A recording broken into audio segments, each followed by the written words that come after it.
Salut à toutes et à tous, aujourd'hui on se retrouve encore une fois sur World Builder. Alors là je vais vous montrer comment ajouter des joueurs euh, sur une carte pour qu'elle puisse être jouable et qu'on puisse se placer. Donc je vais commencer par mettre ça. Là vous voyez par exemple, là je vais mettre une forteresse et ça me dit qu'il faut ajouter des joueurs. Donc je vais mettre OK. Donc je vais dans Edit. Puis après, dans Edit Player List. Puis après, j'ai juste à faire Add Skirmish Player. Je fais OK. Et là, du coup, je peux voir ici que maintenant j'ai Player 1, Player 2, Player 3, Player 4. Voilà. Donc là, si je dis Player 1, ça veut dire que cette forteresse appartiendra au joueur 1 et qu'il aura dès le début de la partie. Voilà. Et pareil, voilà.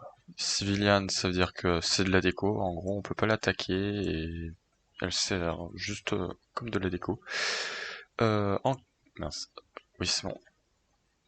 En Crips, c'est ennemi à tout le monde, donc elle appartient à personne et elle attaque quand on s'en approche d'elle. Du coup, voilà. Je vous réexpliquerai la fonctionnalité des bâtiments dans une autre vidéo, plus précisément. Donc, on voit que on peut, alors, en général, on peut choisir que Player 1, 2, 3 et 4.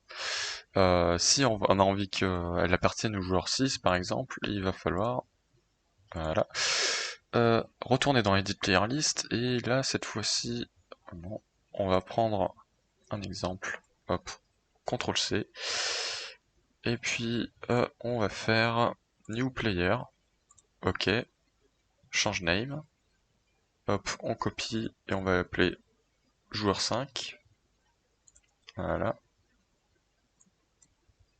tac, et tac, voilà, et on fait ok.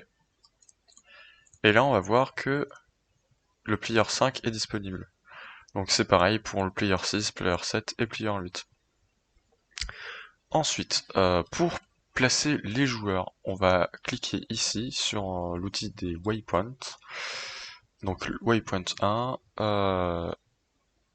si on a envie que le player 1 commence ici, on fait, on le nomme player 1 start, du coup le waypoint, pareil pour le player 2, ainsi de suite. Donc voilà, c'était tout pour cette vidéo, et puis je vous dis à la prochaine, bye.